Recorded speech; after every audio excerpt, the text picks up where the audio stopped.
ನಮಸ್ಕಾರ ಸ್ನೇಹಿತರೆ, ನನ್ನ ಹೆಸರು ಅರುಣ. ನಾನೊಬ್ಬ ಅಮಲ್ ರೋಗಿ. ದೇವರ ದಯೆ, ಗುಂಪಿನ ಸಹಾಯ, ಹಿರಿಯ ಬಂಧುಗಳ ಅನುಭವ, ಬಲ ಭರವಸೆ ಹಾಗೂ 12 ಹೆಜ್ಜೆಗಳು ಈ ಕಾರ್ಯಕ್ರಮ. ಕುಡಿಯುವಂತ ಯಾವ ಯೋಚನೆ ಕೂಡ ಇಲ್ಲ ಸ್ನೇಹಿತರೆ. ನಾವು ನಿನ್ನೆ ಪ್ರಥಮ ಹೆಜ್ಜೆಯನ್ನ ಪ್ರಾರಂಭ ಮಾಡಿದ್ದೀವಿ. ಮೊದಲನೇ ಹೆಜ್ಜೆಯ ಬಗ್ಗೆ ಒಂದು ಅಥವಾ ಒಂದು ಪೇಜ್ ಅನ್ನ ಮುಗಿಸಿದ್ದೀವಿ.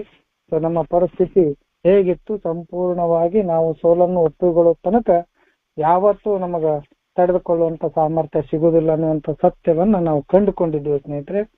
ಸೊ ಇವೆಲ್ಲವನ್ನ ನಾವು ನೋಡಿ ಅನುಭವಿಸಿ ಆದ ನಂತರ ಅದನ್ನ ಅನುಭವಗಳ ರೂಪದಲ್ಲಿ ಬರೆದ ನಂತರ ಈ ಮಾತುಗಳನ್ನ ನಾವು ಹೇಳ್ತಾ ಇದ್ದೀವಿ. ಸೊ ಅನುಭವ ಆದ ನಂತರನೇ ಈ ಕಾರ್ಯಕ್ರಮ ಬೆಳೆದದ ಅನ್ನುವಂಥ ಪಾಯಿಂಟಿಗೆ ಬಂದು ನಾವು ನಿನ್ನೆ ನಿಲ್ಲಿಸಿದ್ವಿ. ಸೊ ಇವತ್ತು ಮುಂದುವರೆದ ಭಾಗವನ್ನ ನೋಡೋದಾತಂದ್ರೆ, ಅದಕ್ಕೆ ಮೊದಲಿಗೆ ನಮ್ಮ ಪ್ರಕಾಶ್ ಸರ್ ಕೇಳಿದ್ರು ಇದನ್ನ ಇಂಗ್ಲಿಷು ಮತ್ತು ಕನ್ನಡದಲ್ಲಿ ಎರಡು ಹಾಕ್ಬೋದಾ ಅಂತ ಹೇಳಿ.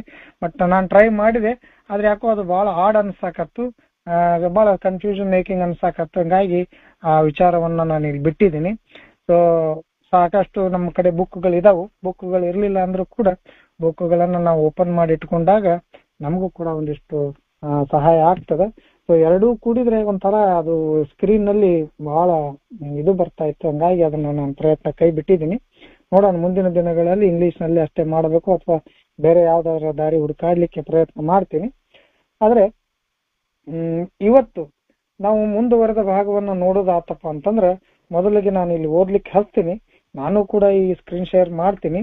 ಸೊ ನಮ್ಮ ಪ್ರಶಾಂತ ಧಾಮದ ಸ್ನೇಹಿತರಿದ್ದಾರೆ, ಅವರು ಓದ್ತಾರೆ, ಅತ್ಯಂತ ಸ್ಪಷ್ಟವಾಗಿ ಓದ್ತಾರೆ. ಬಹಳ ಸಂತೋಷ ನಮಗೆ. ಸೊ ನಾನು ಇಲ್ಲಿ ಇದು ಸ್ಕ್ರೀನ್ ಕಾಣ್ತದ ಅಂತ ಹೇಳಿ ಅನ್ಕೊಂಡಿದೀನಿ. ಸೊ ಇನ್ಮೇಲೆ ನನಗೆ ಯಾರು ದಯವಿಟ್ಟು ಅನ್ಮ್ಯೂಟ್ ಆಗ್ಬೇಡ್ರಿ, ಯಾಕಂದ್ರೆ ನನಗೇನು ಕಾಣೋದಿಲ್ಲ. ಈಗ ಯಾರು ಅನ್ಮ್ಯೂಟ್ ಆಗ್ತೀರಿ ಏನಾಗ್ತದೆ ಅಂತ ಏನು ಕಾಣೋದಿಲ್ಲ, ಬರೀ ಸ್ಕ್ರೀನ್ ಅಷ್ಟೇ ಕಾಣ್ತಾ ಇರ್ತದೆ. ಸೊ ಹಿಂಗಾಗಿ ನಿನ್ನೆ ನಾವು 22ನೇ ಪೇಜ್ ನಲ್ಲಿ ಬಿಟ್ಟಿದ್ವಿ. ಸೊ ದಯವಿಟ್ಟು ಪ್ರಥಮ ಬಾರಿ ಸೋಲನ್ನು ಅನ್ನುವಂತ 2ನೇ ಪ್ಯಾರಾದಿಂದ ನಮ್ಮ ಸ್ನೇಹಿತರು ಓದ್ತಾರೆ, ನಾವೆಲ್ಲರೂ ಆಲಿಸೋಣ. ದೊಡ್ಡ ಪ್ಯಾರಾ ಇದೆ, ಆರಾಮಾಗಿ ಓದಿ. ನಮಸ್ಕಾರ ಬಂಧುಗಳೇ. ಈ 12 ಹೆಜ್ಜೆಗಳು ಮತ್ತು 12 ಪರಂಪರೆಗಳು, ಪುಟ ಸಂಖ್ಯೆ 22, ಮೊದಲ ಪ್ಯಾರಾಗ್ರಾಫ್. ಪ್ರಥಮ ಬಾರಿ ಒಪ್ಪಿಕೊಳ್ಳಲು ಹೇಳಿದಾಗ ನಮ್ಮಲ್ಲಿ ಹೆಚ್ಚಿನವರು ಹಿಂದೇಟು ಹಾಕಿದರು.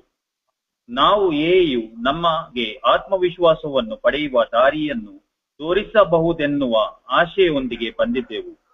ಆದರೆ ಮದ್ಯದ ವಿಷಯದಲ್ಲಿ ಆತ್ಮವಿಶ್ವಾಸವು ನಿಷ್ಪ್ರಯೋಜಕವಾದುದು ಮಾತ್ರವಲ್ಲ, ಅದು ನಮ್ಮ ಸಂಪೂರ್ಣ ಅವನತಿಗೆ ಕಾರಣವಾಗಬಹುದೆಂದು ನಮಗೆ ಹೇಳಲಾಯಿತು.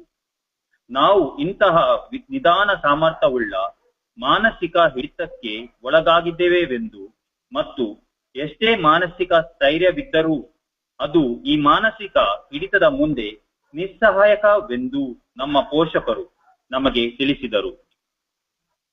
ಈ ಒಂದು ವಿಷಯದಲ್ಲಿ ಸ್ವತಃ ನನ್ನ ಮನೋಬಲದಿಂದಷ್ಟೇ ಈ ಆಸೆಯ ಒತ್ತಡದಿಂದ ಪಾರಾಗುತ್ತೇನೆಂದು ನಂಬುವುದು ನಿಷ್ಪ್ರಯೋಜಕವೆಂದು ಅವರು ನಮಗೆ ತಿಳಿ ಹೇಳಿದರು. ತಡೆ ಇಲ್ಲದೆ ಮುಂದುವರಿಯುತ್ತಿರುವ ನಮ್ಮ ಮಾನಸಿಕ ತುಮಲನವನ್ನು ನಮ್ಮ ಪೋಷಕರು ತೋರಿಸಿಕೊಟ್ಟದ್ದಲ್ಲದೆ ನಮ್ಮ ಅಮಲಿಗೆ ಅದು ಒಂದು ರೂಪದ ಅಲರ್ಜಿ ಎಂಬುದಾಗಿ ತಿಳಿಸಿದರು. ಮದ್ಯದ ಭೂತವು ನಮ್ಮ ಮೇಲೆ 2 ಅಲುಗಿನ ಕತ್ತಿಯ ಅಪಾಯವನ್ನು ತರುತ್ತಿತ್ತು. ಮೊದಲಾಗಿ ನಾವು ಈ ಉಚ್ಚಾದ ಹಾಗೂ ವಿವರಿಸಲು ಸಾಧ್ಯವಾದ ಕುಡಿತದ ಆಸೆಯ ಹಿಡಿತಕ್ಕೆ ಒಳಪಟ್ಟಿದ್ದೆವು ಮತ್ತು ಇದೇ ರೀತಿ ನಾವು ನಮ್ಮನ್ನೇ ನಾಶಗೊಳಿಸುವ ಕ್ರಿಯೆಯತ್ತ ನಿಧಾನವಾಗಿ ಮುಂದುವರಿಯುತ್ತಿದ್ದೆವು. ಏಕಾಂಗಿಯಾಗಿ ಹೋರಾಡಿ ಈ ಹೋರಾಟದಲ್ಲಿ ಜಯ ಸಾಧಿಸಿದವರು ಬಹಳ ಕಡಿಮೆ ಮಂದಿ. ಅಂಕೆ ಸಂಖ್ಯೆಗಳ ಮೂಲಗಳ ತಿಳಿಯಲ್ಪಡುವ ಸತ್ಯವೆಂದರೆ, ಮದ್ಯವ್ಯಸನೀಯವು ಯಾವುದೇ ಆಧಾರವಿಲ್ಲದೆ ತನ್ನಷ್ಟಕ್ಕೆ ಗುಣ ಹೊಂದಿದ್ದು ಅತ್ಯಂತ ಅಪರೂಪ. ಮನುಷ್ಯನು ದ್ರಾಕ್ಷಿಯ ಹುಳಿ ತಯಾರಿಸಲು ಕಲಿತನಿಂದ ಈವರೆಗಿನ ಸತ್ಯವಿದು.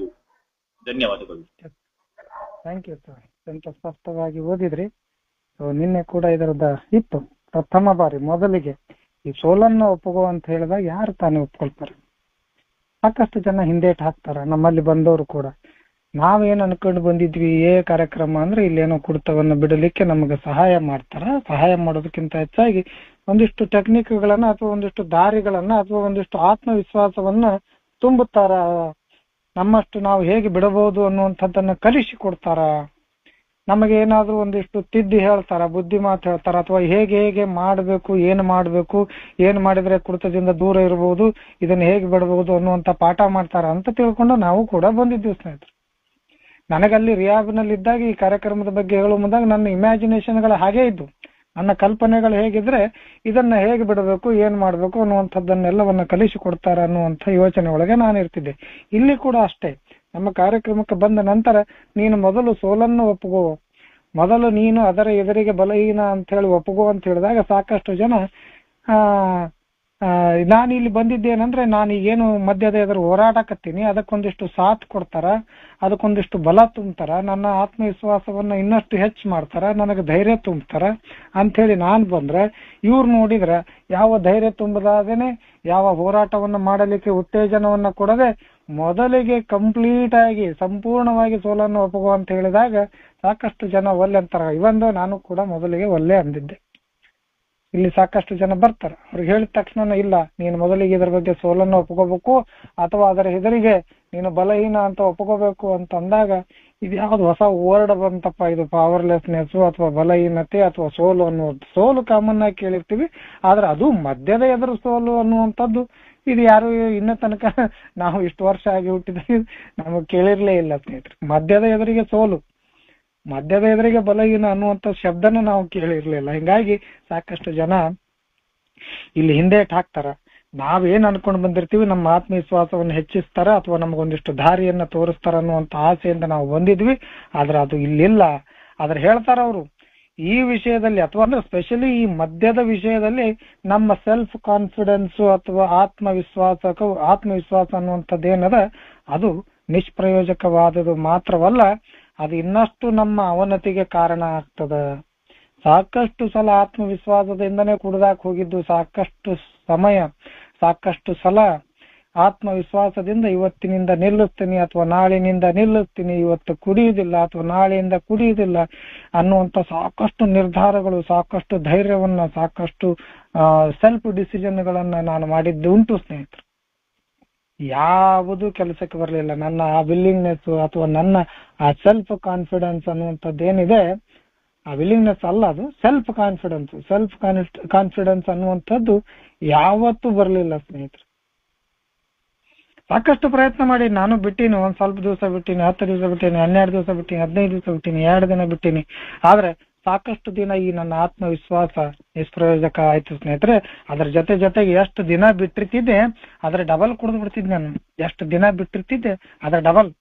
ಏನ್ ಹೊಳ್ಳಿ ಸ್ಟಾರ್ಟ್ ಆದಗಳೇ, ಒಂದು ಗುಟಕ್ಕೆ ಸ್ಟಾರ್ಟ್ ಆದಗಳೇ ಅದು ದಿಲ್ ಮಂಗೆ ಮೋರ್ ಅಂತಾರಲ್ಲ, ಹಂಗೆ ಏನ್ ಹಿಂದಿನ ಗ್ಯಾಪ್ ಆಗಿತ್ತು ಅದು ಒಟ್ಟು ಏನು ಆ ಗ್ಯಾಪ್ ಅನ್ನ ಫುಲ್ಫಿಲ್ ಮಾಡ್ಕೋಬೇಕಾಗ್ತಿತ್ತು. ಅದನ್ನೇ ಈಗ ದಿವಸ ಬಿಟ್ಟಿನಿ, ಆರಾಮಾಗಿದ್ದೀನಿ, ಹೆಲ್ತ್ ಎಲ್ಲ ಚಲೋ ಆಗೈತಿ, ಹೊಟ್ಟೆ ನೋವು ಕಡಿಮೆ ಆಗೈತಿ.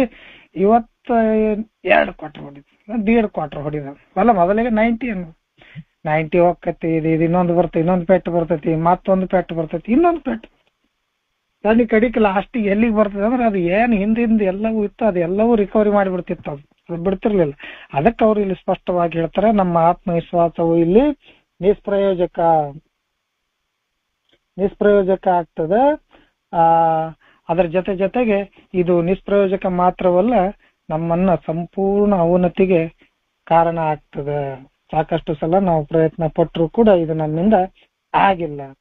ಆದ್ರೆ ಇಲ್ಲಿ ಇದು ಟೋಟಲ್ ಲಯಬಿಲಿಟಿ ತಗೋತದೆ, ಸಂಪೂರ್ಣವಾಗಿ ನಮ್ಮನ್ನ ಅವನತಿ ಕಡೆಗೆ ಒಯ್ತದ ಅನ್ನುವಂಥದ್ದನ್ನ ಇಲ್ಲಿ ನಮ್ಗೆ ಹೇಳಿದ್ರು ಇಲ್ಲಿ ಬಂದ ತಕ್ಷಣ.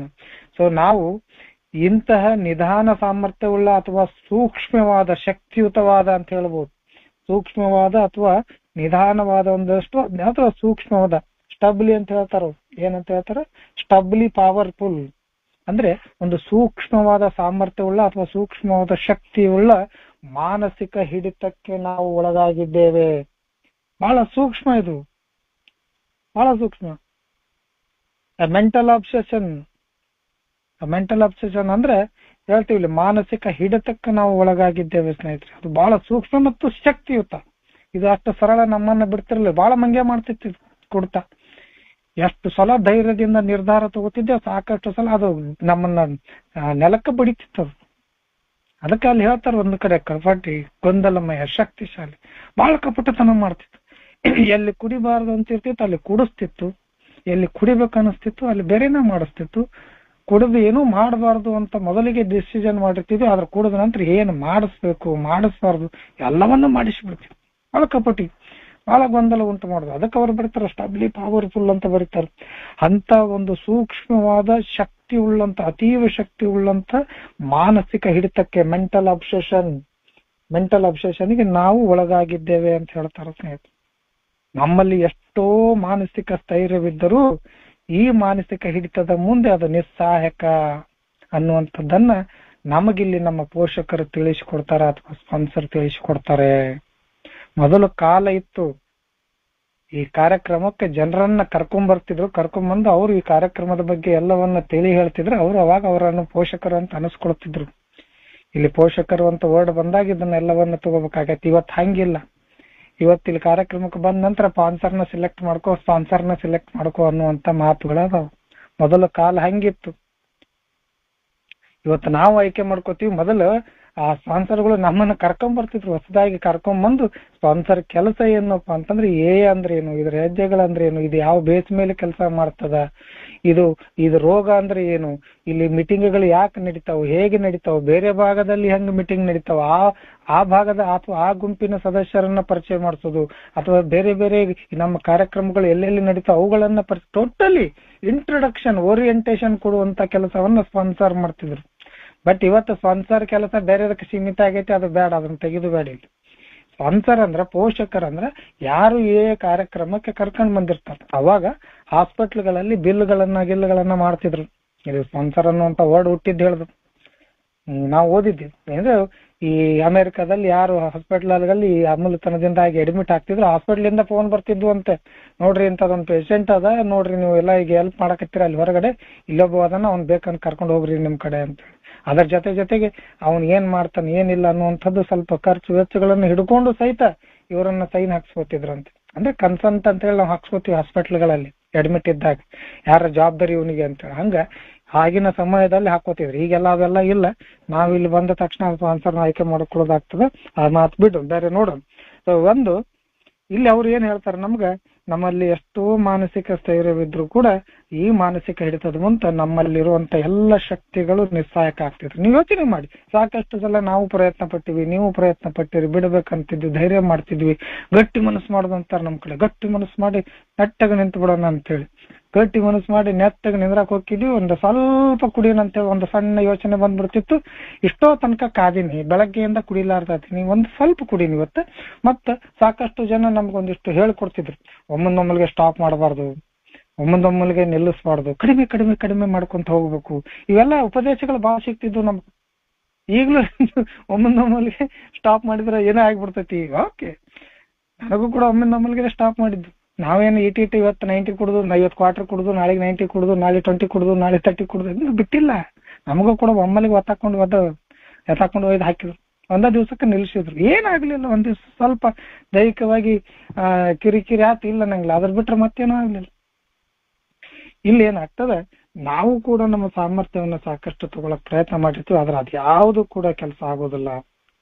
ನಮ್ಮ ಈ ವಿಷಯದಲ್ಲಿ, ಅದು ಸ್ಪೆಷಲಿ ಈ ಮದ್ಯದ ವಿಷಯದಲ್ಲಿ, ನಮ್ಮ ಸ್ವಂತ ಮನೋಬಲದಿಂದಷ್ಟೇ, ಈ ಆಸೆಯ ಒತ್ತಡದಿಂದ ಅಥವಾ ಏನು ಮಾನಸಿಕ ಅಬ್ಸೆಷನ್ ಅಂತ ಹೇಳ್ತೀವಿ, ಅಥವಾ ಮೆಂಟಲ್ ಅಬ್ಸೆಷನ್ ಅಂತ ಹೇಳ್ತೀವಿ, ಇದರಿಂದ ನಾನು ಪಾರಾಗ್ತೀನಿ ಅನ್ನುವಂಥದ್ದು ನಿಷ್ಪ್ರಯೋಜಕ ಅಂತ ಹೇಳಿ ಅವರು ನಮಗೆ ತಿಳಿ ಹೇಳ್ತಾರೆ. ಈ ಕಾರ್ಯಕ್ರಮವನ್ನು ಪರಿಚಯ ಮಾಡಿಸಿದವರು ನಮಗೆ ಇದರ ಬಗ್ಗೆ ತಿಳಿಸಿ ಹೇಳ್ತಾರೆ. ಅಂದ್ರೆ ಅವರು ತಮ್ಮ ಅನುಭವದಿಂದ ಇವೆಲ್ಲವನ್ನ ಹೇಳ್ತಾರೆ. ಇಲ್ಲಿ ನಾವು ಕೂಡ ಹೇಳ್ತೀವಲ್ಲ, ಇದು ಹಂಗ ಆಗೋದಿಲ್ರಿ, ನೀವು ಬೇಕಾದಷ್ಟು ಪ್ರಯತ್ನ ಮಾಡ್ರಿ. ನನ್ ಕೇಳ್ತಿದ್ದೆ, ಹೊಸ ಬಂಧುಗಳು ಬರ್ತಿದ್ರಿ, ಇಲ್ರಿ ನಾನ್ ನಿಮ್ಮಂಗ ಕುಡಿಯಂಗಿಲ್ಲ, ನಮ್ದು ಏನಿದ್ರು ಲಿಮಿಟ್ ರೀ, ನಮ್ದು ಹಿಂಗ್ರಿ, ನಮ್ದು ಹಂಗ್ರಿ, ಆಯ್ತು ಹೇಳು, ನೀ ಹೇಳಂತಿರ್ತೀನಿ ನಾನು. ಬರ್ಬರ್ತಾ ನಮ್ಮ ಒಂದಿಷ್ಟು ಅನುಭವಗಳನ್ನ ಕೇಳಿದ್ಗಳೇ, ಉಳಿದ ನಮ್ಮ ಬಂಧುಗಳ ಅನುಭವ ಕೇಳಿದ್ಗಳೇ ಅವ್ರು ಸರಿಯಾಗಿ ಟ್ರ್ಯಾಕಿಗೆ ಬರತ್ತಾರ. ಹೌದ್ರಿ ಸರ್, ನಾನು ಹಿಂಗ ಮಾಡ್ತೀನಿ, ಮೊದಲಿಗೆ ಇಲ್ಲ ಅಂದಿರ್ತಾರ, ಆದ್ರೆ ಆಮೇಲೆ ಅದನ್ನ ಒಪ್ಕೊಳ್ತಾನ ಬರ್ತಾರೆ. ಇಲ್ಲಿ ಅನುಭವಗಳು ಬಹಳ ಚಂದ ಕೆಲಸ ಮಾಡ್ತಾವ್ ಸ್ನೇಹಿತರೆ. ಸೊ ಅದಕ್ಕೆ ಅವ್ರು ಇಲ್ಲಿ ಬರೀತಾರೆ ಏನಂತ ಹೇಳಿ, ಅವರು ಇಂಥ ಎಲ್ಲ ಶಕ್ತಿ ಕೂಡ ನಿಷ್ಪ್ರಯೋಜಕ ಅಂತ ಹೇಳಿ ನಮಗೆ ತಿಳಿ ಹೇಳ್ತಾರೆ. ಸೊ ತಡೆ ಇಲ್ಲದೆ ಮುಂದುವರಿಯುತ್ತಿರುವ ನಮ್ಮ ಮಾನಸಿಕ ತುಮುಲನ್ನು ನಮ್ಮ ಪೋಷಕರು ತೋರಿಸಿಕೊಟ್ಟಿದ್ದಲ್ಲದೆ, ನಮಗೆ ನಮ್ಮ ಅಮಲಿನ ಅದು ಒಂದು ರೂಪದ ಅಲರ್ಜಿ ಎಂಬುದನ್ನ ತಿಳಿಸಿದ್ರು. ಅದರ ಜೊತೆಗೆ ಏನು ಮೆಂಟಲ್ ಅಬ್ಸೆಷನ್ ಬರ್ತದ, ಅದಾದ ನಂತರ ನಾವು ಯಾವಾಗ ಕುಡಿತೀವಿ, ದೇಹದ ಒಳಗೆ ಹೋದ ನಂತರ ಅದು ತನ್ನ ಎಲ್ಲ ರಿಕ್ವೈರ್ಮೆಂಟ್ಗಳನ್ನ ಮತ್ತೆ ಬಿಡಲಾರ್ದ ತಗೊಳ್ತದೆ. ವಾಟ್ ಎವರ್ ನೆಸೆಸಿಟಿ ಎಷ್ಟು ಬೇಕಾಗ್ತಿತ್ತು ನಾವು ಹೇಳ್ತಿರ್ತೇವೆ. ಏನ್ ಮರ ಈಗ 2 ಕ್ವಾರ್ಟರ್ ಕುಡಿದ್ರು ಒಳಗಾಡಂಗಿಲ್ಲ, ಕೋಟಾ ದೊಡ್ಡದಾಗೈತಿ, ಕೋಟಾ ಅಂತಿರ್ತೀವಿ. ನನ್ನ ಕೆಪಾಸಿಟಿ ದೊಡ್ಡದಾಗಿದೆ ಅಂತ ಹೇಳ್ತೇವೆ. ಅದು ಕೆಪಾಸಿಟಿ ದೊಡ್ಡದಲ್ಲ, ಕೋಟಾ ದೊಡ್ಡದಲ್ಲ. ದೇಹದ ಭಾಗದಲ್ಲಿ ಅಥವಾ ದೇಹದಲ್ಲಿ ಇರುವಂತ ಪ್ರತಿಯೊಂದು ಜೀವಕೋಶಗಳಿಗೂ ಸಹ ಈಗ ಆಲ್ಕೋಹಾಲ್ ಬೇಕಾಗ್ತಿರ್ತದೆ. ಕೊನೆಯ ದಿನಗಳಲ್ಲಿ 120 150 ಟ್ರಿಲಿಯನ್ ಸೆಲ್ಸ್ ಅಥವಾ ಜೀವಕೋಶಗಳಿಂದ ದೇಹ ಆಗಿರ್ತದ. ನೀನು ಇಲ್ಲಿ ಈ ರಿಸಿಪ್ಟರ್ಸ್ ಜನರೇಟ್ ಹಾಕೋತ ಹೋಗ್ತಾವ. ನಾವ್ ಹೆಂಗ ಕುಡಿತಾ ಕುಡಿತಾ ಕುಡಿತಾ ಹೆಚ್ಚು ಮಾಡ್ಕೋತ ಹೋಗ್ತೀವಿ, ಹಂಗ ಅದರದ್ದು ನಾವು ಮಾಡ್ಕೊಂಡು ಹೋದಂಗ ಅಲ್ಲ, ಅದು ರಿಕ್ವೈರ್ಮೆಂಟ್ ಜಾಸ್ತಿ ಹಾಕೋತ ಹೋಗ್ತತಿ. ಯಾಕೆ ನಾನು ಒಂದು 90 ಕುಡಿದು ಆರಾಮಾಗಿರ್ಲಿಲ್ಲ? ಯಾಕೆ ನಾನು ಫಸ್ಟಿಗೆ ಸ್ಟಾರ್ಟ್ ಮಾಡಿದ್ದೇನು? ನಾನು ಸ್ಟಾರ್ಟ್ ಮಾಡಿದ್ದು ಒಂದು ಅರ್ಧ ಬೀರ್, 3 ಮಂದಿ ಕುಡಿದಿದ್ವಿ ಒಂದು ಬೀರ್ನಾಗ. ಅದೇ ಅರ್ಧ ಬೀರನ್ನ ಅಥವಾ ಪೋಣ ಬೀರನ್ನ ಕುಡ್ಕೋತ ಇದ್ದಿದ್ರು ಇಲ್ಲಿ ಯಾಕೆ ಹಿಂಗ ಆಗ್ತಿತ್ತು? ಇದು ಹಂಗಲ್ಲ. ನಾವ್ ಯಾವಾಗ ಈ ಅಮಲನ್ನ ಒಳಗೆ ಸೇರಿಸ್ತಾ ಹೋಗ್ತೀವಿ, ದೇಹದಲ್ಲಿ ಇದನ್ನೇ ಬಯಸುವಂತಹ ರಿಸಿಪ್ಟರ್ಸ್ ಅಥವಾ ಜೀವಕೋಶಗಳು ಬೆಳಿತಾ ಹೋಗ್ತಾವ. ಈಗ ಉದಾಹರಣೆಗೆ ಹೇಳಬೇಕಪ್ಪ ಅಂತಂದ್ರೆ, ನಾವು ಯಾವ್ದಾರು ಊರಾಗ ಹೋದಾಗ ಏನಾರ ಸ್ವೀಟ್ ಅಥವಾ ಏನಾರ ಐಟಮ್, ಒಳ್ಳೆ ಒಂದು ಐಟಮ್ ತಿಂದಿದ್ವಪ್ಪ ಅಂದ್ರ ನಾವು ಇನ್ನೊಂದು ಸಲ ಹೋದಾಗ ಅದು ನೆನಪಿಗೆ ಬರ್ತದ. ಅದನ್ನ ತಿನ್ಬೇಕು ಅನ್ಸುತ್ತ, ಆ ಹೋಟೆಲ್ಗೆ ಹೋಗ್ಬೇಕು ಅನ್ಸುತ್ತ, ಅಥವಾ ಅದನ್ನ ತಿಂದಿದ್ದ ನೆನಪು ಮರುಕಳಿಸ್ತದ. ಹಂಗ ನಾವೇನು ತಿಂದಿರ್ತೀವಿ ಅದರದ್ದು ಪ್ರತಿಯೊಂದು ತಿಂದಿದ್ದರ ಅಥವಾ ಕುಡಿದಿದ್ದರ ಜೀವಕೋಶಗಳು ನಮ್ಮ ದೇಹದಲ್ಲಿ ಇರ್ತಾವು. ಇಲ್ಲಿ ಕೂಡ ಅಷ್ಟ ಆಲ್ಕೋಹಾಲ್ ರುಚಿ ನೋಡಿದಂತ ಜೀವಕೋಶಗಳು ಇರ್ತಾವು. ಅವು ಒಂದು ಸಲ ತಗೊಂಡಾಗ ಮಜಾ ಬರ್ತೈತಿ, ಅವಕ್ಕ ಮಜಾ ಬಂದುಗಳೇ ಅಗದಿ ಜೋಲಿ ಹೊಡ್ಕೊಂಡು ಏನೋ ನಶಾದಾಗ ಮಜಾ ಮಾಡ್ತಾವು. ಓಹೋ, ಇನ್ನೊಂದು ಸಲ ಅವಕಾಶ ಸಿಕ್ಕಾಗ ಆ ಎಣ್ಣೆ ನಮ್ಮ ಕಣ್ಣು ಮುಂದೆ ಬಂದಾಗ, ಓಹೋ ಇಲ್ಲಿ ಬಂತಿದು, ಮೊನ್ನೆ ತಗೊಂಡಿದ್ದೆ, ಇದನ್ನ ಇವತ್ತು ತಗೊಳ್ಳೋಣ, ಇದು ಬಹಳ ಖುಷಿ ಕೊಟ್ಟಿತ್ತು, ಸಂತೋಷ ಕೊಟ್ಟಿತ್ತು ಅಂತೇಳಿ 2ನೇ ಸಲ ಕುಡಿಯಕ್ ಹೋದವ್ರು ನಾವು. ಮೊದಲಿಗೆ ಕುಡ್ದಿದ್ದು ಕ್ಯೂರಿಯಾಸಿಟಿಗೆ, ಎಕ್ಸ್ಪೆರಿಮೆಂಟ್ ಮಾಡ್ಲಿಕ್ಕೆ, 2ನೇ ಸಲ 3ನೇ ಸಲ ನಾವು ಕುಡಿಯಾಕತ್ತಿದ್ದು ಅದನ್ನ ಎಂಟರ್ಟೈನ್ ಮಾಡ್ಲಿಕ್ಕೆ, ಅದನ್ನ ಎಂಜಾಯ್ ಮಾಡ್ಲಿಕ್ಕೆ. ಅದು ಎಂಜಾಯ್ ಮುಂದೋಗಿ ರೆಸ್ಟಿಗೆ ಆಗ್ತದೆ, ಅದಾದ ನಂತರ ಕಂಪಲ್ಸಿವ್ ಆಗ್ತದೆ, ಅವು ಬೇರೆ ಸ್ಟೇಜು. ಆದ್ರೆ ಮೊದಲು ಕುಡಿದಿದ್ದು ಕ್ಯೂರಿಯಾಸಿಟಿಗೆ, ಆಮೇಲೆ ಕುಡಿದಿದ್ದೆಲ್ಲವೂ ಎಂಜಾಯ್ ಮಾಡ್ಲಿಕ್ಕೆ, ಸಂತೋಷ ಪಡಲಿಕ್ಕೆ. ನಾವೇನ್ ಕುಡಿದು ರೋಡಿಗೆ ಬೀಳಕ ಕುಡಿದಿದ್ದು? ಯಾರು ಕುಡಿದಿಲ್ಲ. ಹಂಗ ನಮ್ಗೆ ಎಂಜಾಯ್ಮೆಂಟ್ ಬೇಕಾಗಿತ್ತು, ಖುಷಿ ಪಡಬೇಕಾಗಿತ್ತು, ನಮ್ಮಲ್ಲಿರುವಂತ ಸಂತೋಷಗಳನ್ನ ಇನ್ನಷ್ಟು ಹೆಚ್ಚು ಮಾಡಬೇಕಾಗಿತ್ತು, ಆನಂದವನ್ನು ಹುಡುಕಬೇಕಾಗಿತ್ತು, ಇರುವ ಸಂತೋಷವನ್ನು ಇಮ್ಮಡಿಗೊಳಿಸಬೇಕಾಗಿತ್ತು. ಅದಕ್ಕೆ ಕುಡಿದಿದ್ದು. ನಾವೇನ್ ರೋಡಿಗೆ ಬೀಳಕ್ ಕುಡಿದಿದ್ದು ಇಲ್ಲ. ಆದ್ರೆ ಇದು ಏನಾಗ್ತದಂದ್ರೆ ಬರ್ಬರ್ತಾ ನೀನು ಸಂತೋಷ ಕುಡ್ದಿಯಲ್ಲ, ನೀ ಸಂತೋಷಕರ ಕುಡಿ, ಎದಕರ ಕುಡಿ, ವಾಟಿಗೆ ನನಗ್ ಬೇಕನ್ನುವಂತ ಪರಿಸ್ಥಿತಿಗೆ ಆ ಕುಡಿತ ನಮ್ಮನ್ನ ತಂದು ನಿಲ್ಲಿಸ್ತದೆ. ಅದನ್ನ ಅವ್ರು ಇಲ್ಲಿ ಹೇಳ್ತಾರೆ. ನಮ್ಮ ಮಾನಸಿಕ ತುಮುಲನ್ನು ನಮ್ಮ ಪೋಷಕರು ತೋರಿಸಿಕೊಟ್ಟದ್ದಲ್ಲದೆ ನಮ್ಮ ಅಮಲಿಗೆ ಅದು ಒಂದು ರೂಪದ ಅಲರ್ಜಿ ಅಂತ ಹೇಳ್ತೀವಿ. ಒಳಗೆ ಹೋತಿಲ್ಲ, ಅದನ್ನ ಕ್ರೇವಿಂಗ್ ಅನ್ನೋದು. ಅಲರ್ಜಿ ಅನ್ನುವಂಥದ್ದು ಕ್ರೇವಿಂಗ್. ಮೊದಲಿಗೆ ಕ್ರೇವಿಂಗ್ ಬರಂಗಿಲ್ಲ. ಇವತ್ತು ನಾನು ಮುಂಜಾನೆ ಸುಟ್ಟು ಯಾವುದೇ ಅಮಲನ್ನ ಸೇರಿಸಿಲ್ಲ, ಏನು ಆಸೆ ಬರುದೇ ಇಲ್ಲ. ಯಾವಾಗ ನಾನು ದೇಹದ ಒಳಗೆ ಮೆಂಟಲ್ ಅಬ್ಸೆಷನ್ ಅಥವಾ ಮಾನಸಿಕ ಸೆಳೆತ ಉಂಟಾಗಿ ನಾನು ಮೊದಲ ಗುಟಕನ್ನು ಒಳಗೆ ಹಾಕ್ತೀನಿ, ದೇಹ ತನ್ನ ಅಲರ್ಜಿಯನ್ನ ಸ್ಟಾರ್ಟ್ ಮಾಡ್ತದೆ. ಇನ್ನಷ್ಟು ಬೇಕು ಅಂತ. ದಟ್ ಈಸ್ ಕ್ರೇವಿಂಗ್, ಅದು ಅಲರ್ಜಿ. ಇದನ್ನ ನಮ್ಮ ಕಾರ್ಯಕ್ರಮದಲ್ಲಿ ನಮ್ಮ ಹಿರಿಯರು ತಿಳಿಸ್ಕೊಡ್ತಾರ. ಇಲ್ಲಿ ಹೇಳ್ತಾರ ನೋಡ್ರಿ ಅವರು, ಮದ್ಯದ ಭೂತವು. ಇದನ್ನ ಭೂತಕ್ಕೆ ಹೋಲಿಸ್ತಾರ. ಮದ್ಯದ ಭೂತವು ಇವತ್ತೇನಾಗೈತೆ ಅಂತಂದ್ರೆ 2 ಅಲಗಿನ ಕತ್ತಿಯ ಅಪಾಯವನ್ನ ಹಚ್ಚಿತ್ತು. 2 ಅಲಗಿನ ಕತ್ತಿ ಅಂದ್ರೆ 2 ಕಡೆ ಚೂಪಿರುವಂತ ಚಾಕು ಖಡ್ಗ. ಇದು ಈ ಕಾಡಿಟ್ರು ಕೊಯ್ತೈತಿ, ಈ ಕಾಡಿಟ್ರು ಕೊಯ್ತೈತಿ.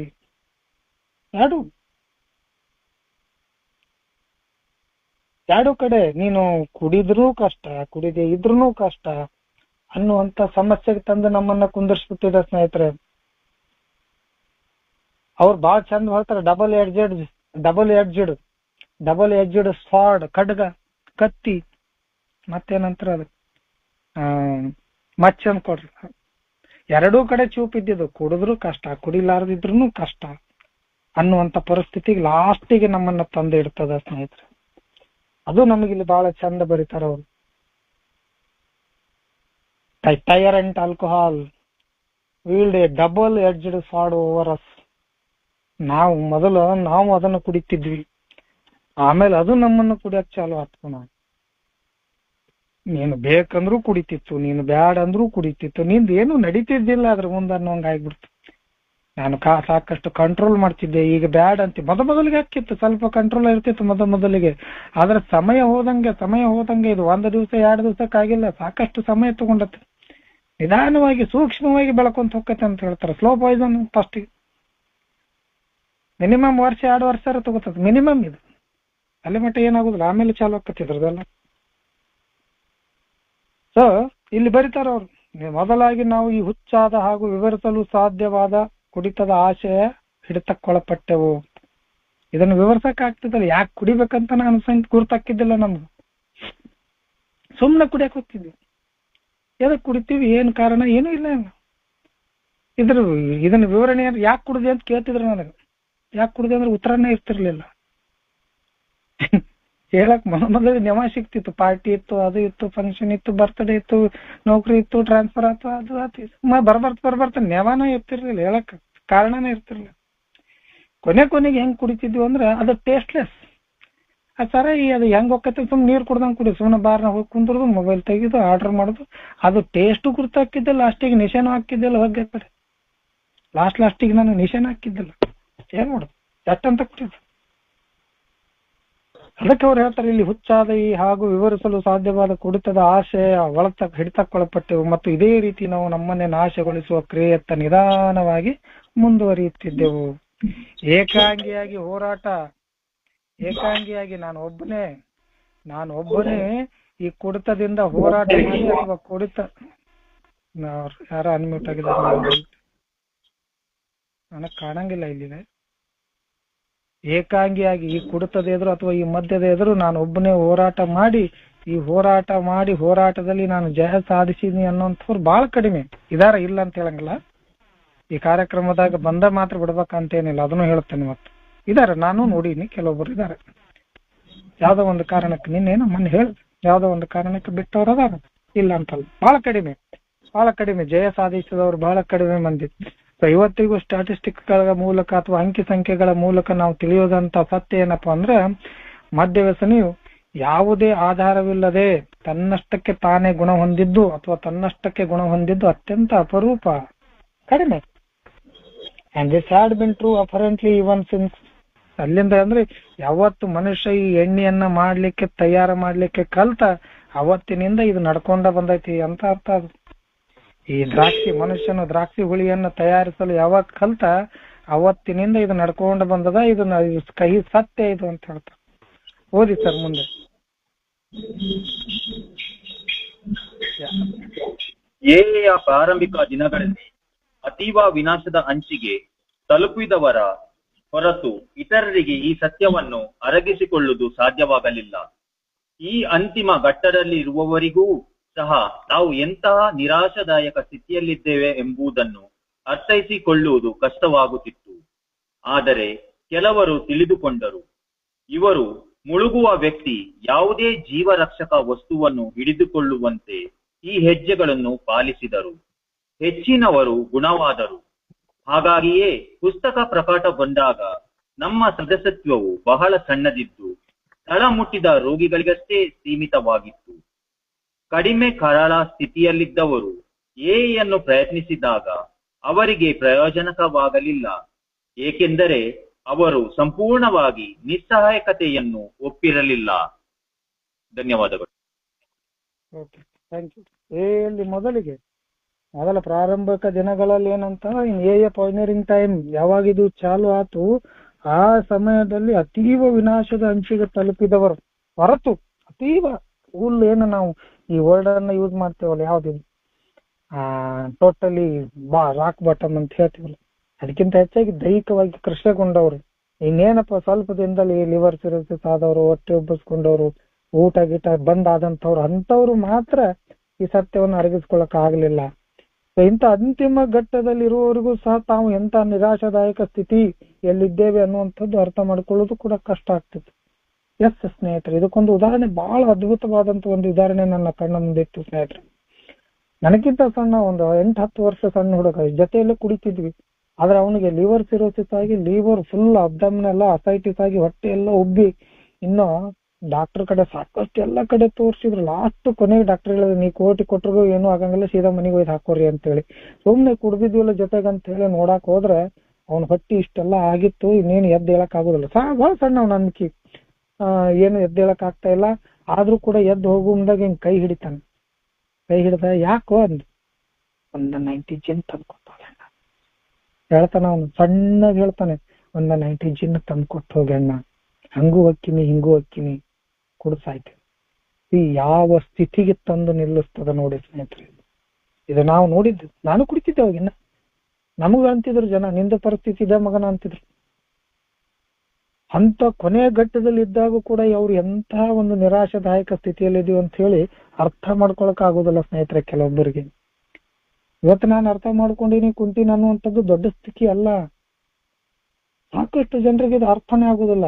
ಅದೇ ಹೇಳ್ತಾರ ಅವ್ರು, ಕೆಲವೊಬ್ರು ಅದೇ ರೀತಿ ಹುಟ್ಟಿರ್ತಾರೆ ಮಾನಸಿಕವಾಗಿ, ಅವ್ರು ಹುಟ್ಟಿನಿಂದಲೇ ಹಂಗಿರ್ತಾರೆ. ಅಂತವ್ರು ಇಲ್ಲಿ ವಿರಳ ಅಂದ್ರೆ ಏನು, ಚೇತರಿಸ್ಕೊಳ್ಳೋದು ವಿರಳ ಅಂತ ಹೇಳ್ತಾರೆ. ಒಂದು ಸಲ ಮನಸ್ಸು ಕೊಟ್ಟು ಇಲ್ಲಿ ಏನ್ ಹೇಳ್ತಾ ಇದ್ದಾರೆ ಅಥವಾ ಇಲ್ಲಿ ಏನಿದೆ ಅನ್ನುವಂಥದ್ದನ್ನ ಒಂದಿಷ್ಟು ಅರ್ಥ ಮಾಡ್ಕೊಳ್ಳಿಕ್ಕೆ ಪ್ರಯತ್ನ ಪಟ್ರೆ ಬಹುಶಃ ಈ ಕಾರ್ಯಕ್ರಮದಲ್ಲಿ ರಿಲ್ಯಾಕ್ಸ್ ಅಥವಾ ಸ್ಲೀಪ್ ಅನ್ನುವಂಥ ವರ್ಡೇ ಬರೋದಿಲ್ಲ. ಬಟ್ ನಾವು ಅರ್ಥ ಮಾಡ್ಕೊಳ್ಳೋದಿಲ್ಲ, ಯಾಕೆ ಈ ಸ್ಥಿತಿಯನ್ನ ಅರ್ಥ ಮಾಡ್ಕೊಳ್ಳೋದಿಲ್ಲ, ಇದು ಏನ್ ಮಾಡ್ತದ ನಮಗಂತೇಳಿ, ಯಾಕೆ ಹಿಂಗ ಆಗ್ತದ ಅನ್ನುವಂಥದ್ದು. ಅಂದ್ರೆ ಅದರಲ್ಲಿ ಕೆಲವರು ತಿಳಿದುಕೊಳ್ತಾರೆ, ಕೆಲವರು ತಿಳ್ಕೊಳ್ಳಂಗೆ ಇಲ್ಲ. ಸೊ ಅದ್ರ ಜೊತೆಗೆ ಮುಳುಗುವ ವ್ಯಕ್ತಿ ಯಾವುದೇ ಜೀವರಕ್ಷಕ ವಸ್ತುವನ್ನು ಹಿಡಿದುಕೊಳ್ಳುವಂತೆ ಇವತ್ತು ನಾವು ಈ ಹೆಜ್ಜೆಗಳನ್ನ ಪಾಲಿಸ್ಲಿಕ್ಕೆ ಪ್ರಯತ್ನ ಮಾಡ್ತೀವಿ ಸ್ನೇಹಿತರು. ಈ ಹೆಜ್ಜೆಗಳನ್ನ ಮಾಡ್ಲಿಕ್ಕೆ ಪ್ರಯತ್ನ ಪಟ್ಟಾಗ ಮಾತ್ರ ಕಾರ್ಯಕ್ರಮ ಅತ್ಯಂತ ಅದ್ಭುತವಾಗಿ ಕೆಲಸ ಮಾಡ್ತದ. ನಮ್ಗೆ ಗುರ್ತದ, ಎಲ್ಲರಿಗೂ ಗುರ್ತು. ಈ ಪ್ರಿನ್ಸಿಪಲ್ಸ್ ಅನ್ನುವಂಥದ್ದು ಅಷ್ಟು ಬೇರೆ ಕೇವಲ ಕುಡಿತಕ್ಕೆ ಸಂಬಂಧ ಅಂತಲ್ಲ, ಇದು ಇಡೀ ಬದುಕಿಗೆ ಸಂಬಂಧಪಟ್ಟಂಥದ್ದು. ಆದ್ರೆ ಕೆಲವರು ತಿಳಿದುಕೊಳ್ತಾರೆ, ತಿಳಿದುಕೊಂತವ್ರು ಅಥವಾ ತಿಳಿದುಕೊಂಡವ್ರು ಇಲ್ಲಿ ಕುಂತಾರ, ಈ ಮೀಟಿಂಗ್ ಕೇಳಕತ್ತಾರ, ಆರಾಮಾದ ಜೀವನ ಮಾಡಕತ್ತಾರ. ಇವತ್ತು ನಮಗೆ ಸಾಯುವಂತ ಪರಿಸ್ಥಿತಿಯಲ್ಲಿ ಜೀವರಕ್ಷಕ ವಸ್ತುವನ್ನು ಹಿಡಿದುಕೊಳ್ಳಂತೆ ಯಾವ್ದಾರ ಹೊಳೆಯಾಗ ಭಾಗ ಎಲ್ಲರೂ ಮುಳುಗು ಮುಂದಾಗ ಏನಾರು ಒಂದು ಕೈಗೆ ಸಿಕ್ಕರೆ ಹೆಂಗ್ ಹಿಡ್ಕೋತೀವಿ, ಹಂಗ ಈ ಹೆಜ್ಜೆಗಳನ್ನ ನಾವು ಹಿಡ್ಕೊಂಡಿವಿ. ಹೆಚ್ಚಿನವರು ಗುಣವಾದರು, ಎಲ್ಲಾರು ಆಗ್ಯಾರ ಅಂತ ಹೇಳಂಗಿಲ್ಲ ಅವರು. ಹೆಚ್ಚಿನವರು ಗುಣವಾದ್ರು, ಎಲ್ಲರೂ ಆಗ್ಯಾರ. ಇಲ್ಲಿ ಬಂದಂತವ್ರು ಎಲ್ಲವೂ ಆಲ್ಮೋಸ್ಟ್ ಎಲ್ಲರೂ ಆಗ್ಯಾರಂತಲ್ಲ, ಸಾಕಷ್ಟು ಜನ ಬರ್ತಾರ, ಸಾಕಷ್ಟು ಜನ ಹೋಗ್ತಾರೆ. ನಿಮ್ಗೆಲ್ಲರಿಗೂ ಗುರುತಿರ್ತೈತಿ. ಈ ಕಾರ್ಯಕ್ರಮಕ್ಕೆ ಕರ್ಕೊಂಬಂದ್ ಕುಂತವ್ರು ಎಲ್ಲರೂ ಇಲ್ಲಿ ಕೂಡುದಿಲ್ಲ.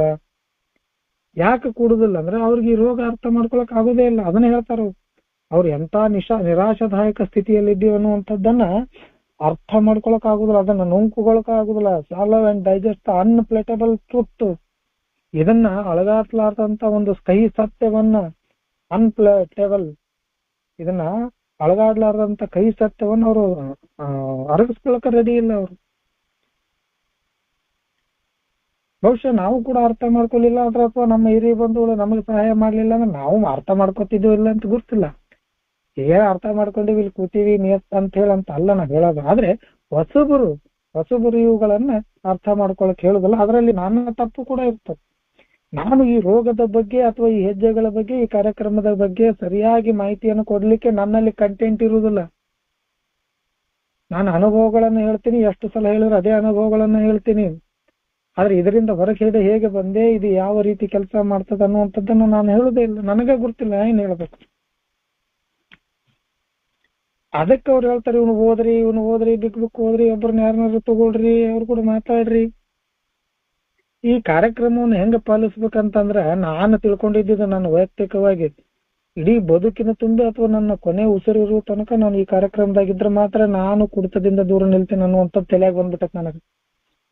ಇಲ್ಲಾಂದ್ರೆ ನನ್ನ ಮನಸ್ಸು ಅಷ್ಟು ಸರಳ ಅಲ್ಲ. ಇಲ್ಲೇನೋ ಬಾಳ ಚಂದ ಮಾತಾಡ್ತಿರ್ಬೋದು, ನಾನು ಬಾಳ ತಿಳ್ಕೊಂಡಿರಕತ್ತೆ ಮಾತಾಡ್ತಿರ್ಬೋದು, ಬುದ್ಧಿ ಅಷ್ಟು ಸರಳ ಇಲ್ಲ ನಂದು. ನಾನು ಇಲ್ಲಿ ಏನ್ ಮಾತಾಡ್ತೀನಿ ಆ ತರ ಬುದ್ಧಿ ಅಲ್ಲ. ಇದನ್ನ ಸ್ವಲ್ಪ ಲೂಸ್ ಬಿಟ್ರೆ ಮತ್ತೆ ಯಾವ ಕಡೆ ಎಳಿತೈತಿ ಇದು. ಇಲ್ಲಿ ಒಂದು ಲಗಾಮು ಬೇಕಂತೀವಲ್ಲ, ಅಥವಾ ಒಂದು ಮೂಗ್ದಾರ ಅಂತೀವಿ ನಾವು ಜನರಲ್ ಆಗಿ, ಒಂದು ಮೂಗ್ದಾರ ಹಾಕೊಂಡಂಗೆ ಇದು ನಮ್ಮ ಈ ಕಾರ್ಯಕ್ರಮ. ಇದು ಬೌಂಡ್ರಿ ಇದ್ದಂಗೆ ನನಗೆ, ಇದು ಒಂದು ಬೆಲ್ಟ್ ಇದ್ದಂಗೆ ನನಗೆ ಇದ್ರೊಳಗಡೆ ಇರ್ಬೇಕು, ಈ ಹಗ್ಗದ ಒಳಗನೆ ಇರ್ಬೇಕು ಅನ್ನುವಂಥದ್ದು ನನ್ನ ತಲೆಯಾಗಿ ಕೂತ್ಬಿಟ್ಟೈತಿ. ಅದನ್ನ ಇಲ್ಲಿ ಮಾಡಬೇಕು. ನಮ್ಮಲ್ಲಿ ಹೆಚ್ಚಿನವರು ಜೀವರಕ್ಷಕ ವಸ್ತುಗಳನ್ನು ಹಿಡ್ಕೊಳ್ಳುವಂತ ಈ ಕಾರ್ಯಕ್ರಮವನ್ನು ಹಿಡ್ಕೊಂಡ್ರು, ಹೆಜ್ಜೆಗಳನ್ನು ಪಾಲಿಸಿದ್ರು, ಹೆಚ್ಚಿನವರು ಗುಣವಾದ್ರು. ಹಾಗಾಗಿ ಈ ಪುಸ್ತಕ ಪ್ರಕಟಗೊಂಡಾಗ ನಮ್ಮ ಸದಸ್ಯವು ಬಹಳ ಸಣ್ಣದಿದ್ದು ತಳಮಟ್ಟದ ರೋಗಿಗೆ ಅಷ್ಟು ಸಂಬಂಧಪಟ್ಟಿದ್ದು, ರೋಗಿಗಳಿಗೆ ಸೀಮಿತವಾಗ್ತಿತ್ತು.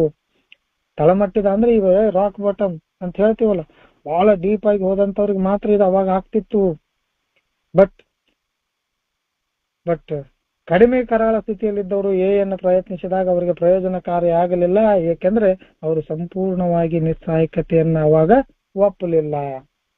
ಅದ್ರ ಮುಂದ್ ಪರಿಸ್ಥಿತಿ ಬೇರೆ ಆಕತ್ತ ಅದನ್ನ ನೋಡೋಣ. ಆದ್ರೆ ಮೊದಲಿಗೆ ನಾ ಹೇಳ್ತೀವಲ್ಲ, ನಾವು ಸಾಕಷ್ಟು ಜನರನ್ನ ಮಾತಾಡ್ತೀವಲ್ಲ, ನಿಮ್ಮಂಗ ಆಗಿಲ್ಲ ನಮಗ, ನಿನ್ನಂಗ ರೊಕ್ಕ ಬೇಡಿಲ್ಲ, ನಿನ್ನಂಗ ದುಡ್ಡು ಕೇಳಿಲ್ಲ, ನಿನ್ನಂಗ ಮನ್ಯಾಗ ಜಗಳ ಮಾಡಿಲ್ಲ, ನಿನ್ನಂಗ ರೊಕ್ಕ ತುಡು ಮಾಡಿಲ್ಲ, ನಿನ್ನ ಹೆಂಡತಿ ಹೆಂಗ ನನ್ನ ಹೆಂಡತಿ ಬಿಟ್ಟು ಹೋಗಿಲ್ಲ, ನಮಗ ಅಣ್ಣತಮ್ಮರೆಲ್ಲ ಚಲೋ ಅದಾರ, ನಾ ರೋಡಲ್ಲಿ ಬಿದ್ದಿಲ್ಲ, ನಾನು ಚಲೋದ ಕುಡಿದು, ನಾನು ಅದು ಹೈ ಕ್ಲಾಸ್ ಬಾರ್ನ ಕುಂತ ಕುಡಿದು ಎಲ್ಲ ಹೇಳ್ತಿರ್ತಾನ. ಅಂದ್ರೆ ಒಪ್ಪಿಗೆತನ ಇರುದಿಲ್ಲ. ಕರಾಳ ಸ್ಥಿತಿಯಲ್ಲಿ ಅಥವಾ ತಳ ಮುಟ್ಟಿದ ಅಂತ ಏನ್ ಹೇಳ್ತೀವಿ ಅಂತವ್ರಿಗೆ ಮಾತ್ರ ಇದು ಫಸ್ಟಿಗೆ ಉಪಯೋಗ ಆಗ್ತಿತ್ತು. ಫಸ್ಟಿಗೆ ಅಂತವ್ರಿಗೆ ಮಾತ್ರ ಇದು ಉಪಯೋಗ ಆಗ್ತಿತ್ತು. ಅದು ಯಾರು ಸ್ವಲ್ಪ ನೋಡಿ ಸರ್, ಅದು ನನಗಲ್ಲಿ ಕಾಣ್ತಾ ಇಲ್ಲ. ದಯವಿಟ್ಟು ಅನ್ಮ್ಯೂಟ್ ಆಗ್ಬೇಡಿ, ನಿಮ್ಮ ಮ್ಯೂಟ್ ಬಟನ್ ಅನ್ನು ನೋಡ್ಕೊಳ್ಳಿ ಪ್ಲೀಸ್. ಆ ಸಮಯದಲ್ಲಿ ಡೀಲ್ ಟು ಇತ್ತು ಲೋ ಬಾಟಮ್ ಕೇಸಸ್ ಅಷ್ಟೇ ಅವಾಗ ಆಗ್ತಿತ್ತು. Many less desperate alcoholics tried ಸ್ವಲ್ಪ ಜನ ಬಂದ್ರು, ಇಲ್ಲಿ ಕೂತ್ರು, ಇವೆಲ್ಲವನ್ನ ನೋಡಿದ್ರು, ನಮಗೆ ಇವ್ರಾಗಿಷ್ಟು ತೊಂದರೆ ಏನಾಗಿಲ್ಲಪ್ಪ, ನಾವಿನ್ನ ಆರಾಮಾಗಿ ಕುಡಿಬಹುದು ಅಂತ ಹೇಳಿ ವಾಪಸ್ ಹೋದ್ರು. ಮತ್ತೆ ಎಷ್ಟೋ ದಿನಗಳಾದ ನಂತರ ತಳ ಮುಟ್ಟಿದ ಮೇಲೇನು ಬಂದವರು ಇದ್ದಾರೆ, ಕೆಲವೊಂದಿಷ್ಟು ಜನ ವಾಪಸ್ ಬಂದೂ ಇಲ್ಲ. ಎಲ್ಲಾ ಟೈಪ್ ಜನಗಳನ್ನು ನಾವು ಕೂಡ ಈ 6.5 ವರ್ಷಗಳಲ್ಲಿ ನೋಡಿದ್ದೇವೆ ಸ್ನೇಹಿತರೆ. ಯಾವಾಗ ಸಂಪೂರ್ಣವಾಗಿ ಸೋಲನ್ನು ಒಪ್ಪಿಕೊಂಡು ನಿಸ್ಸಹಾಯಕತೆಯನ್ನು ಒಪ್ಕೋತಾರ ಅವ್ರಿಗೆ ಮೊದಲಿಗೆ ಕಾರ್ಯಕ್ರಮ ಕೆಲಸ ಮಾಡ್ತದೆ. ಅದಾದ ನಂತರ ಮುಂದಕ್ಕೆ ಕೂಡ ಬೇರೆ ಆಗ್ತದೆ ಪರಿಸ್ಥಿತಿ. ಅದನ್ನ ಇಲ್ಲಿ ಓದಿ ಸರ್ ಪ್ಲೀಸ್. ಮುಂದಿನ ವರ್ಷಗಳಲ್ಲಿ ಈ ಸ್ಥಿತಿಯು ಬದಲಾಯಿತು. ಮದ್ಯ ವ್ಯಸನಿಗಳು ತಾವು ತಲಮುಟ್ಟುವ ಮೊದಲೇ, ಕೆಲವರು ಆರೋಗ್ಯ ಸರಿಯಾಗಿ ಇರುವಾಗಲೇ, ಕುಟುಂಬ ಒಡೆಯದೇ ಇರುವಾಗಲೇ, ಕೆಲಸ ಕಳೆದುಕೊಳ್ಳುವ ಮೊದಲೇ ತಮ್ಮ ಮದ್ಯ ವ್ಯಸನವನ್ನು ಗುರುತಿಸಲು ಪ್ರಾರಂಭಿಸಿದರು. ಈ ತೆರನಾದ ತಿಳುವಳಿಕೆ ಹೆಚ್ಚುತ್ತಲೇ ಹೋದಂತೆ ಯುವಜನರು ಸೇರಿಕೊಂಡರು. ಕಡೆಯ 10-20 ವರ್ಷಗಳಲ್ಲಿ ನಾವು ಅನುಭವಿಸಿದ ನರಕದಿಂದ ಅವರು ಪಾರಾದರು. ಮೊದಲನೇ ಹೆಜ್ಜೆಯಲ್ಲಿ ತನ್ನ ಬಾಳ್ವೆಯನ್ನು ನಡೆಸಿಕೊಂಡು ಹೋಗಲು ಅಸಾಧ್ಯವಾಯಿತೆಂಬುದನ್ನು ಒಪ್ಪಬೇಕಾಗಿದ್ದರೂ ಇಂಥವರಿಗೆ ಈ ಹೆಜ್ಜೆಯನ್ನು ಸ್ವೀಕರಿಸಲು ಅದೇಗೆ ಸಾಧ್ಯವಾಯಿತು? ನೋಡಿ, ಅಷ್ಟು ಚಂದ ಬಂತು. ಮುಂದಿನ ವರ್ಷಗಳ ಸ್ಥಿತಿ ಬದಲಾಗ್ತದೆ. ಇವತ್ತು ನಾವು ಏನು ಈ ಕಾರ್ಯಕ್ರಮವನ್ನ ಎಲ್ಲ ಕಡೆ ಪಸರಿಸ್ಲಿಕ್ಕೆ ಪ್ರಯತ್ನ ಮಾಡ್ತೇವೆ, ಅವೇರ್ನೆಸ್ ಕಾರ್ಯಕ್ರಮಗಳನ್ನ ಮಾಡ್ತೇವೆ, ಕೆಲವೊಂದಿಷ್ಟು ಮೀಟಿಂಗ್ಗಳನ್ನ ಮಾಡ್ತೇವೆ, ಕೆಲವೊಂದಿಷ್ಟು ಕಡೆ ಹೋಗಿ ಇನ್ಫಾರ್ಮೇಶನ್ ಗಳನ್ನ ಕೊಡ್ತೇವೆ, ಎಲ್ಲವೂ ಆಗ್ತಾ ಹೋಗ್ತದ. ಆದ್ರೆ ಬರಬರ್ತಾ ಏನಾಗ್ತದ ಅಂದ್ರೆ ಈ ಮದ್ಯ ವ್ಯಸನಿಗಳು ಅಥವಾ ಏನು ಅಮೂಲ್ ರೋಗಿಗಳು ಅಂತ ಹೇಳ್ತೇವೆ, ಅವರು ಮೊದಲೇ ಅಥವಾ ತಳ ಮುಟ್ಟುವ ಮೊದಲೇ ಅಥವಾ ರಾಕ್ ಬಟಮ್ ಆಗುವ ಅಥವಾ ಮೊದಲಿನೇ ಕೆಲವೊಬ್ರು ಒಂದಿಷ್ಟು ಆರೋಗ್ಯ ಸರಿಯಾಗಿ ಇರುವಾಗಲೇನೆ ನಮ್ಮಂತವ್ರು ಹಾಗೆ ಇನ್ನೊಂದ್ ಸ್ವಲ್ಪ ಆರೋಗ್ಯ ಸರಿ ಇತ್ತು, ಇಲ್ಲಿ ಬಂದಾಗ ಇನ್ನೊಂದ್ ಸ್ವಲ್ಪ ದಿವಸ ಬಿಟ್ಟಿದ್ರೆ ಏನಾಕಿತ್ತು ಇನ್ನೂ ಗೊತ್ತಿಲ್ಲ, ಬಟ್ ನಾವು ಬಂದಾಗ ಸರಿ ಆಯ್ತು ಇಲ್ಲಿದ್ದಾಗ. ಸೊ ನಮ್ಮ ಇನ್ನ ಕುಟುಂಬ ಕೂಡ ಸರಿ ಇತ್ತು. ನಾನು ಬಂದಾಗ ನನ್ನ ಕೆಲಸ ಕೊಡಕ್ಕೆ ಇನ್ನೂ ಬಹಳ ತೊಂದರೆ ಆಗಿರಲಿಲ್ಲ. ಬರೀ 1-2 ಲವ್ ಲೆಟರ್ಗಳು ಬಂದಿದ್ದು, 1-2 ಮೆಮೋಗಳು ಬಂದಿದ್ದು ಅಷ್ಟೇ ಸರ್ಕಾರದಿಂದ. ಅದನ್ನ ಬಿಟ್ರೆ ಮತ್ತೇನು ಆಗಿರ್ಲಿಲ್ಲ. ಕೆಲಸದ ಪ್ರಾಬ್ಲಮ್ ಆಗೋಕ್ಕಿಂತ ಮೊದಲಿಗೆ ಈ ಪ್ರಾಬ್ಲಮ್ ಅನ್ನ ನಾವು ಗುರ್ತ ಮಾಡ್ಕೊಂಡ್ವಿ. ಹಾಗೆ ಇಲ್ಲಿ ಕೂಡ ಜನರು ಇದನ್ನೆಲ್ಲವನ್ನು ಓದಿದ ನಂತರ ಪರಿಸ್ಥಿತಿ ಬದಲಾಯಿತು. ಸಾಕಷ್ಟು ಜನ ತಳ ಮುಟ್ಟುವ ಮೊದಲೇ ಕಾರ್ಯಕ್ರಮಕ್ಕೆ ಬಂದರು. ಆರೋಗ್ಯ ಸರಿಯಾಗಿ ಇರುವಾಗಲೇ, ಕುಟುಂಬ ಸರಿಯಾಗಿ ಇರುವಾಗಲೇ, ಆ ಕೆಲಸ ಕಳೆದುಕೊಳ್ಳುವಂತ ಮೊದಲೇನೆ ಈ ಕಾರ್ಯಕ್ರಮದಲ್ಲಿ ಅಥವಾ ತಮ್ಮ ಈ ರೋಗವನ್ನ ಅಥವಾ ತಮ್ಮ ಈ ವ್ಯಸನವನ್ನ ಗುರುತಿಸಲು ಐಡೆಂಟಿಫೈ ಮಾಡ್ಲಿಕ್ಕೆ ಸ್ಟಾರ್ಟ್ ಮಾಡ್ತಾರ. ಈ ತರನಾದ ತಿಳುವಳಿಕೆ ಅಥವಾ ಈ ಅವೇರ್ನೆಸ್ ಜನರಲ್ಲಿ ಹೆಚ್ಚುತ್ತಾ ಹೋದಂತೆ ಮುಂದೆ ಏನಾರು ಒಂದು ವೇಳೆ ಅಮೂಲ್ ರೋಗಿಗಳು ಆಗುವ ಸಾಧ್ಯತೆ ಇದ್ದವರು ಈಗ ತಿಳ್ಕೊಳಕತ್ರು ಸ್ನೇಹಿತರೆ. ಅವರು ಕೂಡ ಬಂದ್ರು, ಇಲ್ಲಿ ಸೇರ್ಕೊಂಡ್ರು.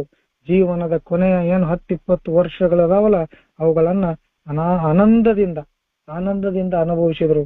ಒಂದು ವೇಳೆ ಅದೇ ಆಲ್ಕೋಹಾಲ್ ಕಂಟಿನ್ಯೂ ಆಗಿತ್ತಂದ್ರೆ ಅಲ್ಲಿ ಏನು ನರಕ ಸಿಗುತ್ತಿತ್ತು ಆ ನರಕದಿಂದ ಅವರು ಪಾರಾದ್ರು ಅಂತ ಹೇಳ್ತಾರೆ. ಹಂಗ ಕಂಟಿನ್ಯೂಸ್ ಆಗಿ ನಾವೇನಾರು ಕುಡಿದು ಬಿಟ್ಟಿದ್ವಿ ಅಂದ್ರೆ ಲಾಸ್ಟಿಗೆ ಅದ್ ಏನಾಗ್ಬೇಕಂತ ನಮಗೂ ಗುರ್ತಲ್ಲ. They were spread that last 10 or 15 years of literal hell the rest of us had gone through. ನೋಡ್ರಿ ಎಷ್ಟು ಚಂದ ಬರ್ತದೆ. ಯಾರು ಸರಿಯಾಗಿ ಅರ್ಥ ಮಾಡಿಕೊಂಡು ಸಮಯ ಇದ್ದಾಗ ಬಂದು ಇಲ್ಲಿ ಕೂತು ಹೇಳಿದಂಥದ್ದು ಏನು ಹೇಳ್ತಾ ಇದ್ದಾರೆ, ಯಾಕೆ ಹೇಳ್ತಾ ಇದ್ದಾರೆ, ಯಾವ ಕಾರಣಕ್ಕಾಗಿ ಹೇಳ್ತಾ ಇದ್ದಾರೆ, ಅವರ ಬದುಕಲ್ಲಿ ಇದರಿಂದ ಏನಾಯ್ತು ಅನ್ನುವಂಥದ್ದನ್ನ ನಾವು ಸರಿಯಾಗಿ ಅರ್ಥ ಮಾಡಿಕೊಂಡು ಒಂದು ಸ್ವಸ್ಥ ಮನಸ್ಸಿನಿಂದ, ಒಂದು ಸ್ವಚ್ಛ ಮನಸ್ಸಿನಿಂದ, ಒಂದು ನಿರ್ಮಲವಾದ ಭಾವನೆಯಿಂದ ಈ ಕಾರ್ಯಕ್ರಮವನ್ನ ನೋಡಿ ಇದರೊಳಗೆ ಕೂತು ಇದರಲ್ಲಿ ಏನೋ ಇದೆ, ಏನೋ ಸಮಥಿಂಗ್ ಇಸ್ ದೇರ್ ಅಂತ ಅಂತೀವಲ್ಲ, ಹಂಗೆ ಇಲ್ಲಿ ಏನೋ ಇದೆ ನೋಡೋಣ, ಅಟ್ಲೀಸ್ಟ್ ನೋಡಕರ ಕುಂದ್ರು ಈ ಕಾರ್ಯಕ್ರಮದಲ್ಲಿ. ಇಷ್ಟೆಲ್ಲ ಹೇಳ್ತಾರೆ ಇವರು, ಏನಾರ ಆಗ್ತೈತಿ ನೋಡೋಣ, ನಾನು ಕೂಡ ಕುಂತು ನೋಡ್ತೀನಿ ಅನ್ನುವಂತಹ ಒಂದು ವಿಶ್ವಾಸ ಇಟ್ಕೊಂಡು ಅವ್ರು ಇಲ್ಲಿ ಕೂತ್ರು. ಸಾಕಷ್ಟು ಜನ ಮುಂದೆ ಆಗಬಹುದಾದಂತ ಅನಾಹುತಗಳನ್ನ ತಪ್ಪಿಸ್ಕೊಂಡ್ರು. ಕನೆಯ 10-20 ವರ್ಷ ಕುಡುಕದ ಜೀವನದಲ್ಲಿ 10-20 ವರ್ಷ ಇರ್ತಿದ್ವಿ ಇಲ್ಲ ನನಗೂ ಗೊತ್ತಿಲ್ಲ, ಆ ನರಕ ಜೀವನದಿಂದ ಹೊರಗಡೆ ಪಾರಾದ್ರು ಸ್ನೇಹಿತರೆ. ಮೊದಲ ಹೆಜ್ಜೆಯಲ್ಲಿ ತನ್ನ ಬಾಳ್ವೆಯನ್ನು ನಡೆಸಿಕೊಂಡು ಹೋಗಲು ಅಸಾಧ್ಯವಾಯಿತೆಂಬುದನ್ನು ಒಪ್ಪಬೇಕಾಗಿದ್ದರೂ ಇಂಥವರಿಗೆ ಈ ಹೆಜ್ಜೆಯನ್ನು ಸ್ವೀಕರಿಸಲು ಅದು ಹೇಗೆ ಸಾಧ್ಯವಾಯಿತು ಅನ್ನುವಂತ ಕ್ವಶನ್ ಬರ್ತದೆ. ಒಪ್ಪುಗೋತಾರೆ, ಇಂಟರ್ನಲ್ ಇರ್ತದ ನಮ್ಗೆ, ಆದ್ರೂ ಕೂಡ ನಾವು ಒಪ್ಕೊಳ್ಳೋದಿಲ್ಲ. ಫಸ್ಟಿಗೆ ಅಹಂಕಾರ ಅಥವಾ ನನ್ನ ಸ್ವಪ್ರತಿಷ್ಠೆ ಅಥವಾ ನನ್ನ ಸ್ವಾಭಿಮಾನ ಅಂತ ನಾನು ಏನ್ ಕರಿತೀನಿ, ನನ್ನಲ್ಲಿರುವಂತ ಶಕ್ತಿ ಐತಿ, ನಾನು ಎಲ್ಲವನ್ನ ಮ್ಯಾನೇಜ್ ಮಾಡಬಲ್ಲೆ ಅಂತ ಹೇಳಿ ಅನ್ಕೋತೀನಿ. ಆದ್ರೆ ನಿಜವಾದ ಅಮಲಿಗೆ ಕೈಯಲ್ಲಿ ಏನು ಇರೋದಿಲ್ಲ ಸ್ನೇಹಿತರೆ. ನಾವು ಸಾಕಷ್ಟು ಪ್ರಯತ್ನಗಳನ್ನು ಮಾಡಿವಿ, ಎಲ್ಲ ಮಾಡಿವಿ, ಆದ್ರೆ ಹೊರಗಡೆ ತೋರಿಸ್ಕೊಡ್ತಿರ್ಲಿಲ್ಲ.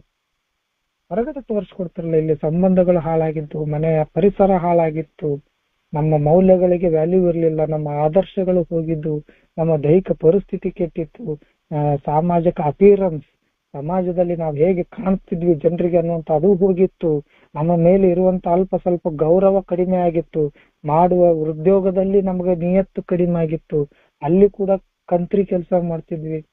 ಇನ್ನು ಮನೆಯಲ್ಲಿ ವೈಯಕ್ತಿಕ ಸಂಬಂಧಗಳು, ಹೆಂಡತಿ ಕೂಡ, ತಂದೆ ಕೂಡ, ತಾಯಿ ಕೂಡ, ಅಣ್ಣಂದ್ರ ಜೊತೆ, ತಂಗಿರ ಜೊತೆ, ಮಕ್ಕಳ ಜೊತೆ, ಸ್ನೇಹಿತರೆ ಮಕ್ಕಳ ಜೊತೆ ನಮ್ಮ ಸಂಬಂಧಗಳು ಹಾಳಾಗಿದ್ದು. ಯಾಕಂದ್ರೆ ಇವ್ರ ಮನ್ಯಾಗ ಹುಟ್ಟಿವಿ ಅನ್ನುವಂತ ಮಾತುಗಳನ್ನ ಮಕ್ಕಳು ಆಡಿದ್ದನ್ನು ನಾನು ಕೇಳ್ಕೊಂಡಿದ್ದೀನಿ.